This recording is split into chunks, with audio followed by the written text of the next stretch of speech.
Malaysia to meet these amazing Sabahan and Sarawakian ladies is definitely going to be a long-lasting memory. From the roots of Mount Kinabalu to the lullabies of Simban Ring ladies, I'm Karishma. Join me in a mystical journey in search of the evergreen and still existing tales of the legends of Borneo.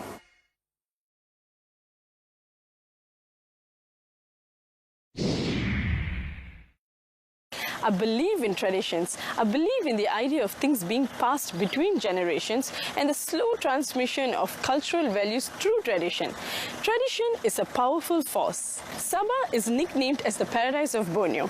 It is famous for its multiple ethnics and its colorful tradition. I'm Karishma, more than ready to walk through with you in this brand new journey of Legends of Borneo. She used to be a journalist and now aspiring to be a freelance writer. She is working with many creative talents to bring out the beauty of nature through film lens. Let's meet Melissa in our first segment, Ethnic Warrior.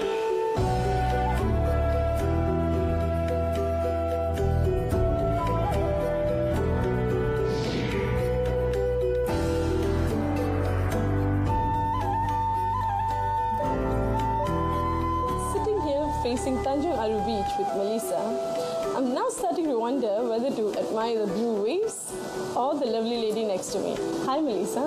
Hi. How are you today? I'm good. Thank you for having me today. All right. So tell me a little about yourself, your origins, your backgrounds, Melissa. Okay. As you know, my full name is Melissa Leong. I'm 39 years old. Born and bred in Kota Kinabalu, Sabah. I'm married. My husband is Hao. He's an artist. And I have a 4.5-year-old daughter, Nina Jane. I come from a big family. I have 2 brothers and a sister, and we all live in Kota Kinabalu, Sabah. You know, very proud Sabahans, love being here. I've studied here ever since, primary school, secondary school, and for college, as we did back in the 90s, a lot of us went for private colleges in KL. So I'm from Sunway College, and then I stayed on to do my degree in communications at Monash University, Malaysia.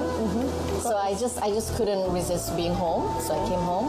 And I started my career as a journalist with New Sabah Times. Writing is my passion. I've always liked writing and storytelling. And from there, I found myself in the tourism industry, where I was a magazine editor, and I stayed with Sabah Tourism, Sri Pelancongan Sabah, actually, for about, I want to say 12, 11 years. Yeah, wow, that's I was there for quite a bit. Yes. So they became my family, and actually that's where I met my husband. Oh, wow. So I have a lot to thank for that job. And then during that time, that's when I started volunteering with the Borneo Eco Film Festival. So I was actually in this job and also volunteering on the side. And it wasn't until a couple of years ago that I left Sri Pelancongan Sabah to go into the festival full-time as a program director. So Melissa, as you mentioned, you're running this Borneo Eco Film Festival, right? Can you elaborate more on that? So we're entering our 9th year. It's a very unique event. It's called the Borneo Eco Film Festival.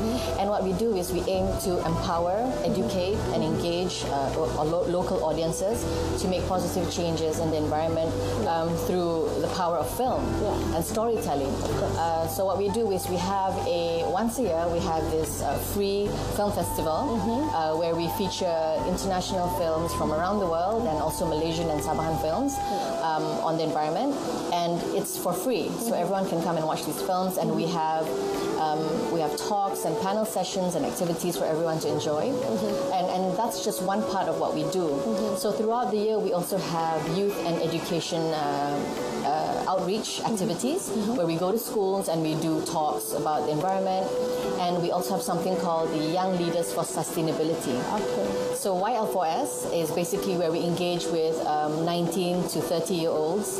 They're usually in university or colleges, and we have monthly workshops with them about the environment, where they gain more knowledge and they learn skills about project management, mainly focusing on the environment, and they go on to create passion projects about the environment. So I feel very strongly about this because I love working with the young people, and I think that's where the future is, you know, with the young people. And the other thing we do is something called the Suara Community Filmmaking Program. I think this is a very unique program, and I think in Malaysia it's the only one at the moment. What we do is we train rural and indigenous filmmakers, well, community filmmakers actually, to tell their stories, stories about social change or the environment, about culture. But what's unique is they learn these skills and they make the films themselves. Wow. So they're not professional filmmakers. Okay. But those who train them, we have professional filmmakers from Semenanjung, Malaysia, from Indonesia, who come in and they donate their time and their efforts and their skills to help these filmmakers year after year. So these films, we later premiere them at the film festival later in the year around November. So Melissa, as far as I know, there's more youth involved in film festivals rather than the seasoned filmmakers. So how about in your film festivals? Well, that's interesting. When we started the Borneo Eco Film Festival, we were a very traditional film festival. But as we grew over the years, we've discovered this natural evolution, so to speak, to involve more young people. And it happened very naturally. So we started with youth and education outreach, which is where we started going to schools and giving talks. And there was a lot of enthusiasm, you know. And being, I don't want to say older, but being like a different generation, it's very inspiring to meet younger people and engage with them. And I always say that I always learn more when I engage with young people, and you take onto that energy. So how tough it is to make people aware of preserving the nature nowadays? Well, if I were to be honest, it's a struggle. It's not easy, you know, but it's also it's a passion. It's something that you're called to do, that you want to do. However, I think what's important to make people realize, being in this line for like the last 8 years, is that we have to start small and simple. In general, people are always taken aback when you start talking about problems about the environment. You know, they go, what can I do? I'm not a scientist, I'm not a biologist, I'm just an everyday person. But they don't see the importance of their input. Yes, and they don't realize the impact that one person can make. Exactly. It takes one move, one action every day that if you could do. So like maybe you can't give up a plastic straw, but you could give up a plastic bag. So when you start telling people there are like very simple things you could do, like when you brush your teeth, don't leave the water running. So this is the approach that we do when we go to schools. And it makes children realize, oh, it's so simple. You know, I can go and tell my mother and my father and my brother and my sister this. So it becomes simple. Melissa, it was a lovely chat with you, and thank you so much for bringing us here. And thank you for being our guest in Ethnic Warrior. Thank you again. Thank you, Karishma, for the opportunity as well. And I hope you have more time to enjoy what Sabah has to offer. All right. Thank you, Melissa. A big blue wave hitting on a hard rock is definitely a glorious view. We've just met an Eco Film Festival program director, and now we're going to meet a tough fitness ambassador, Michelle Cope. In our next segment, You Are the Woman.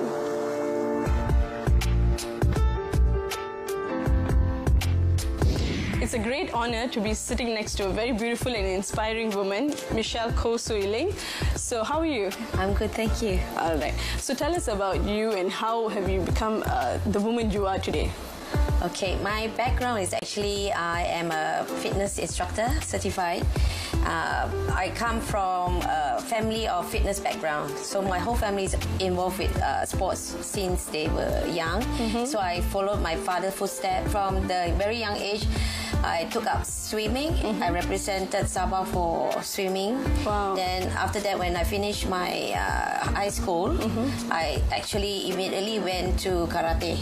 That's where I got I became a national karate champion. So I represent my country, and my very important medal winning is Southeast Asia 1989 first SEA Games gold medal for my country under karate. So Michelle, when did you actually realize what makes you more than a fitness trainer, that you want to inspire the others? The moment I became competing in the national tournaments, I always found out that we not really fully prepared as in fitness-wise. And so I noticed that before and after training, we got a lot of injuries and chronic cases. Yeah. So that makes me question myself, why am I always injured and why am I not really prepared mentally fully also. So that from that onward, coincidentally, I met my future husband, Scott Lorenzo, my husband. He actually encouraged me to take up sports science. So I went back to study. That's how I got involved.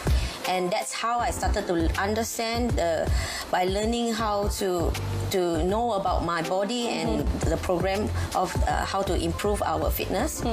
Actually took the advantage of the knowledge and I started to learn how to teach. Then that actually inspired a lot of people. So fitness is basically a routine.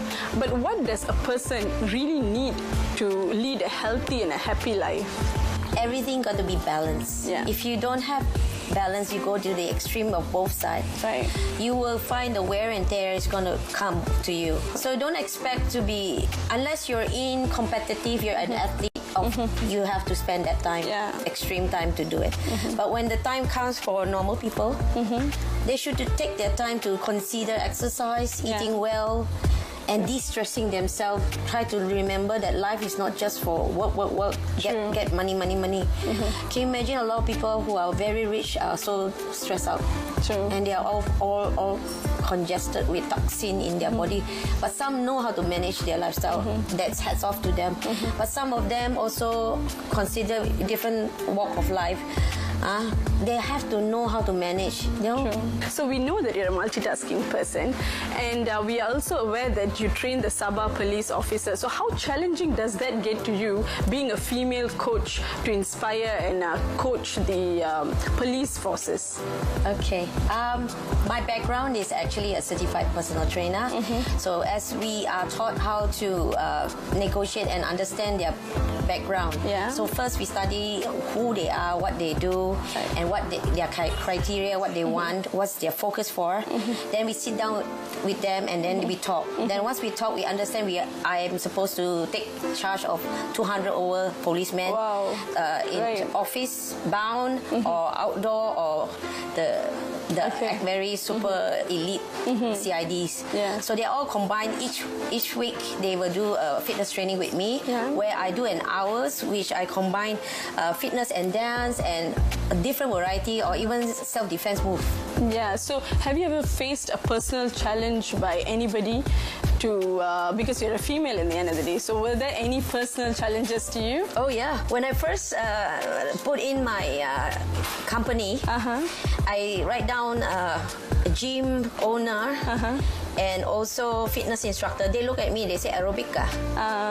So that was like how many years ago, and then they have this woman should be dancing, doing aerobics, not gym. But my certification is I actually am qualified to do a program, fitness program right out for athletes, for coaches, for doctors, for all types. Okay, when you say haka, it really interests me, and I would like to see how do you do it. Like just explain haka. Haka is actually come from Maori. It's a warrior cry. It's a war cry before they go into the battle. So they have to shout out their strength and their voice out.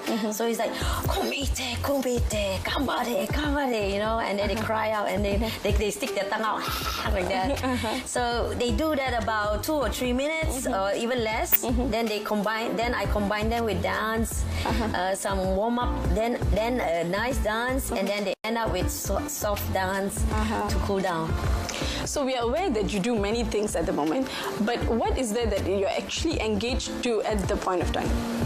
Okay, first foremost, I am a black belt karate instructor, and then also I also manages my studio. I rent out, and also I'm also a licensed fitness gym supplier for Sabah. That's nice. Yeah. So and then also I'm in the Sport Board Council committee for under the Lembaga Sukan Negeri Sabah. Through your vast career, Michelle, you must have achieved a lot. So which achievement specifically that you're very proud of and which is the most unforgettable one? I think the one that I really can remember all the time is winning the first gold during 1989 Southeast Asia SEA Games. Wow. Held in Kuala Lumpur, where I got the first gold for the country.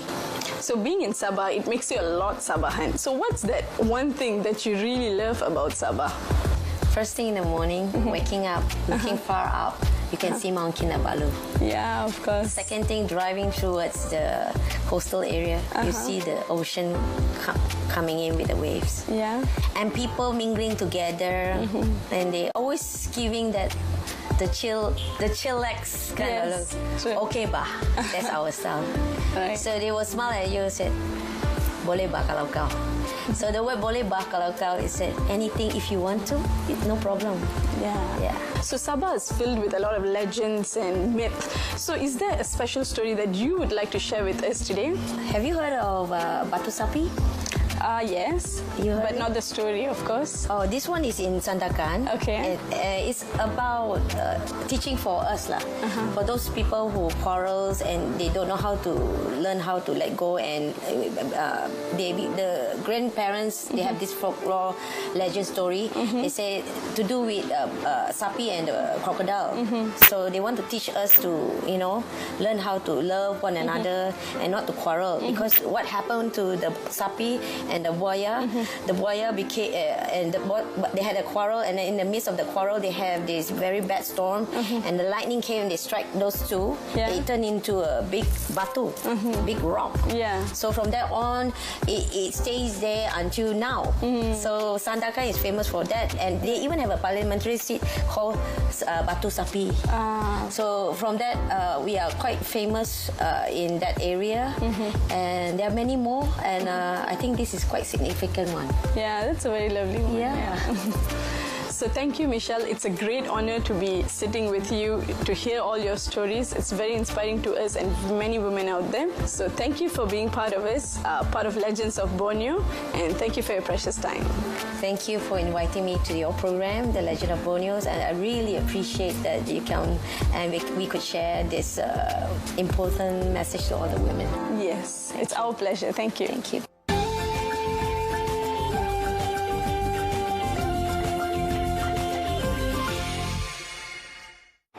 Is rich in cultural and heritage tourism. It's due to its fascinating history from British ruling to Japanese occupation. Mount Kinabalu is the defining symbol of Sabah. It's an exceptional natural wonder that is also richly endowed with legends and folklore. So, what are we waiting for? Let the rural ravens spread their wings.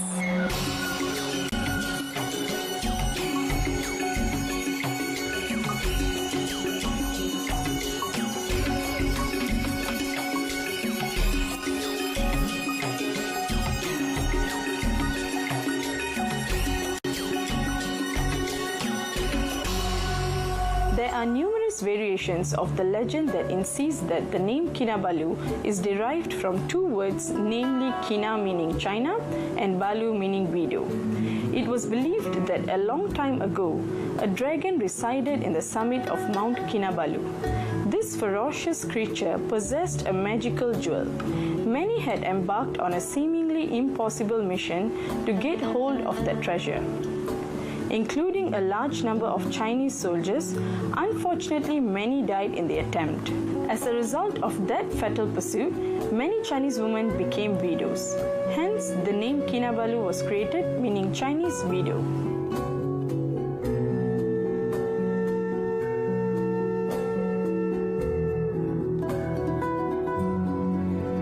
There are many theories and folklores told by the locals concerning the derivation of the name Kinabalu. Even Michelle had her version of the folklore. Majority of Kadazan Dusun people believe that the spirit of their ancestors dwell on top of Mount Kinabalu. It has been told that among the bare rocks of the summit, moss grows to provide nourishments for their ancestral spirit. Hi Adam, how are you? Hi, I'm good. Nice to meet you. Yeah. Nice to meet you too. Yeah. Great that I've seen you here. So, can you tell us your experience about hiking Mount Kinabalu? Sure, yeah. I've been coming here for 10 years. I climbed the mountain the first time in 2009. Yeah. And I've climbed it about once a year since then, except for 2013, 14, and 15. I climbed the mountain about 15 or 20 times for those years. So I was doing bird research up there and also getting to know a lot of the locals and people that worked as mountain guides and all of that. So I would climb up the trail, yeah, about 15 or 20 times. In total, maybe 40 or 50 or 60 times total. How challenging it is to get up to the peak? Yeah, I would say it's very challenging. It depends on your physical fitness. So if you're in pretty good shape, it's still challenging. If you're not in very good shape, it's extra hard. And a lot of people actually have turned around because they don't make it to the top, and it's getting dark and raining on them, and it gets very cold up there. If I'm going my fastest, I can do it in about 2 hours. If I'm carrying a lot of weight, 20 or 30 kilos, maybe it's more like 3 or 4 or 5 hours. That's super fast. Yeah, but some people climb it much faster though. The locals can climb it in maybe from here to the top in even an hour if they're going really fast. All right, thank you so much, Adam. Of course. For sharing your amazing experience. Of course. And keep doing what you're doing good at. Thank you. Thank you. Yeah. The beautiful legends and folklore surrounding Mount Kinabalu are well recognized by the visitors and non-visitors. These legends and folklore not only form a significant part of the heritage in Sabah, it also resembles specifically the identity of Kadazan Dusun people. Desa Dairy Farm is an ideal destination for the whole family, where there are activities such as feeding the cows with bottled milk, feeding the goats with grass, how milk is processed, as well as the milking process are available for all.